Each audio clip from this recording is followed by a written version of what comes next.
Lanjut ke slide berikutnya, kita akan memasuki bagian baru dalam perjalanan akuntansi kita, yaitu materi 2, jurnal umum. Setelah sebelumnya kita fokus memahami bagaimana sebuah transaksi diidentifikasi dan dianalisis dampaknya terhadap persamaan dasar, kini saatnya kita mempelajari bagaimana peristiwa-peristiwa ekonomi tersebut dicatat secara kronologis ke dalam buku catatan pertama. Jurnal umum adalah gerbang utama yang memastikan setiap aliran masuk dan keluar keuangan terekam secara sistematis sebelum nantinya diklasifikasikan ke buku besar. Mari kita siapkan fokus untuk memahami teknik pendebitan dan pengkreditan yang menjadi bahasa universal dalam dunia akuntansi. Lanjut ke slide berikutnya, kita akan merangkum poin-poin utama mengenai pengertian jurnal umum. Perlu ditekankan bahwa jurnal umum adalah catatan awal bagi semua transaksi keuangan yang terjadi di bisnis Anda. Setiap transaksi wajib dicatat secara kronologis berdasarkan urutan tanggal terjadinya agar tidak ada informasi yang terlewat. Di dalam jurnal ini, kita akan melihat secara jelas akun mana yang didebit dan akun mana yang dikredit, yang nantinya berfungsi sebagai dasar utama untuk proses pemindahan ke buku besar. Ingatlah, setiap pencatatan dalam jurnal harus selalu menjaga keseimbangan antara sisi debit dan kredit, karena kesalahan sekecil apapun di sini akan memengaruhi akurasi seluruh laporan keuangan Anda secara keseluruhan. Lanjut ke slide berikutnya, kita akan membahas mengenai fungsi jurnal umum dalam akuntansi. Jurnal umum memiliki peran yang sangat vital karena tidak hanya sekadar buku harian keuangan, tetapi juga berfungsi sebagai alat pengendalian dan sumber informasi utama. Melalui jurnal ini, setiap transaksi dapat kita telusuri kembali secara kronologis, sehingga meminimalkan risiko adanya data yang hilang atau terlupakan. Selain itu, jurnal umum memudahkan proses pemindahan data ke buku besar dan membantu kita mendeteksi kesalahan pencatatan sejak dini, jauh sebelum laporan keuangan akhir disusun. Secara garis besar, terdapat 4 fungsi utama yang harus dipahami, yaitu fungsi pencatatan transaksi, fungsi historis untuk urutan kejadian, fungsi analisis akun dan nilai, serta sebagai dasar utama penyusunan buku besar.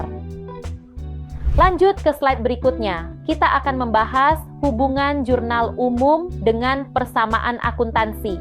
Penting untuk dipahami bahwa jurnal umum dan persamaan akuntansi memiliki keterikatan yang sangat erat, karena setiap pencatatan yang kita lakukan di jurnal umum harus selalu menjaga keseimbangan rumus dasar, yaitu aset sama dengan liabilitas ditambah ekuitas.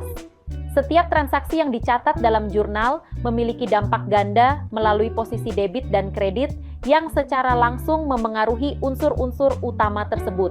Oleh karena itu, jurnal umum tidak hanya berfungsi sebagai buku harian, tetapi juga sebagai alat kontrol untuk memastikan bahwa setiap transaksi dicatat secara seimbang dan tetap patuh pada prinsip dasar akuntansi yang berlaku. Lanjut ke slide berikutnya, kita akan membahas mengenai prinsip dasar jurnal umum. Terdapat 4 pilar utama yang harus kalian pahami agar pencatatan tidak keliru. Pertama, persamaan akuntansi yang menjadi fondasi dasar seluruh pencatatan kita. Kedua, prinsip keseimbangan, di mana setiap jurnal harus selalu menjaga keseimbangan rumus aset sama dengan liabilitas ditambah ekuitas. Ketiga adalah prinsip debit dan kredit, yang berarti setiap transaksi wajib dicatat menggunakan kedua posisi ini secara berpasangan. Terakhir, prinsip total sama, yang menegaskan bahwa jumlah nilai di sisi debit harus selalu sama dengan total nilai di sisi kredit. Dengan mengikuti keempat prinsip ini, jurnal umum akan memastikan posisi keuangan usaha kalian tetap akurat dan seimbang setelah setiap transaksi dicatat. Lanjut ke slide berikutnya, kita akan mendalami bagaimana persamaan akuntansi sebagai dasar pencatatan jurnal. Persamaan ini secara fundamental menunjukkan hubungan antara sumber daya yang dimiliki usaha atau aset dengan sumber pendanaannya yang berasal dari liabilitas dan ekuitas.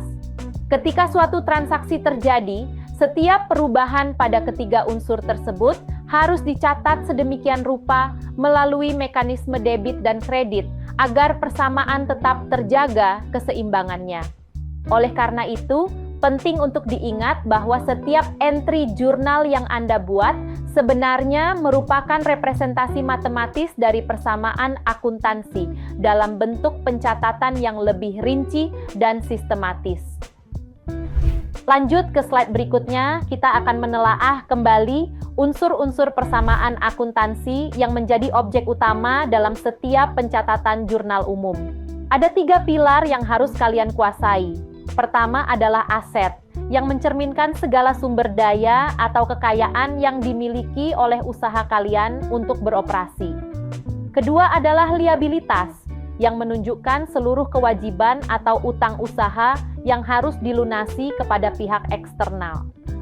Dan ketiga adalah ekuitas, yang merepresentasikan hak atau klaim pemilik atas aset setelah dikurangi seluruh kewajiban. Ingatlah, tugas utama jurnal umum adalah mencatat setiap perubahan pada ketiga unsur ini secara mendetail, dengan tetap memegang prinsip bahwa setiap transaksi harus menjaga keseimbangan antara kekayaan dan sumber pendanaannya. Lanjut ke slide berikutnya, kita akan melihat contoh penerapan jurnal umum untuk memahami bagaimana teori yang kita bahas sebelumnya diaplikasikan ke dalam angka nyata. Pada transaksi pertama, saat pemilik menyetor modal tunai sebesar 10 juta rupiah, kita mencatat kas di posisi debit dan modal pemilik di posisi kredit dengan nilai yang sama. Kemudian, pada transaksi kedua, pembelian peralatan secara tunai senilai 3 juta rupiah dicatat dengan mendebit akun peralatan karena aset kita bertambah dan mengkredit akun kas karena saldo kas kita berkurang. Perhatikan bahwa dalam setiap entry ini, prinsip keseimbangan tetap terjaga, di mana total nilai debit selalu sama dengan total nilai kredit, memastikan persamaan akuntansi bisnis Anda tetap kokoh dan akurat.